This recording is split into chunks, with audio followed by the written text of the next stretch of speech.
جنرال سامي سادات وایي د اسلامي امارت مشران او غړي اشغالګر دي او ورسره جګړه کوو. د نوموړي د تازه وینا مهمه برخې درنو لیدونکو ستړي مشي. جنرال سامي سادات د افغانستان انټرنیشنل پښتو په سپیس کې ویلي اسلامي امارت افغانستان اشغال کړی او د دوی پر وړاندې د جګړې لپاره چمتووالی نیسو.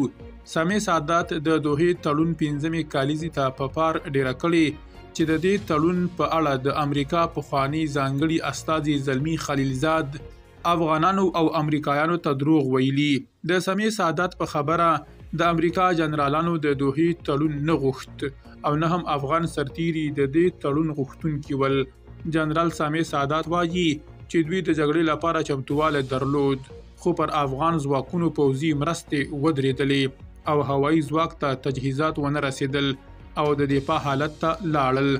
د همدا راز ډیروي چې د سولې د خبرو پر مهال قطر $1 میلیارډ ورکړل او اسلامي امارت د پاکستان د استخباراتو په ملتیا په دې پیسو نوي پوځي تجهیزات واخیستل. سادات پر دې باور دی چې اسلامي امارت نه غواړي له نورو افغانانو سره جوړجاړی وکړي. دا یوه جنگي ډله ده او ترتیب او زوري جګړه ایز دی. دوی پر دې جګړه ایز زور باندې له افغانانو سره خبرې کوي نو د دوی پر وړاندې زور هم باید جګړه ایز وي او د وسلې پر ژبه باید ورسره خبرې وشي او دا مولاکراسي یې له منځه لاړه شي. جنرال سامي سادات په ټینګار سره وایي اسلامي امارت ولسي ملاتړ اقتصاد او ژمنتیا نه لري.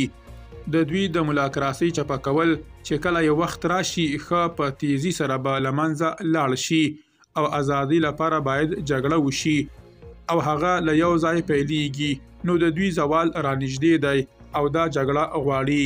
جنرال سامي سادات پخوانیو سیاستوالو په اړه وایي چې دوی په خپل وخت کې زیار ایستلی خو اوس د نوي ځوان نسل وار را رسیدلی دی او دوی به له اسلامي امارت څخه وروسته افغانستان سمبالوي. درنو لیدونکو له مالتیا مو منن.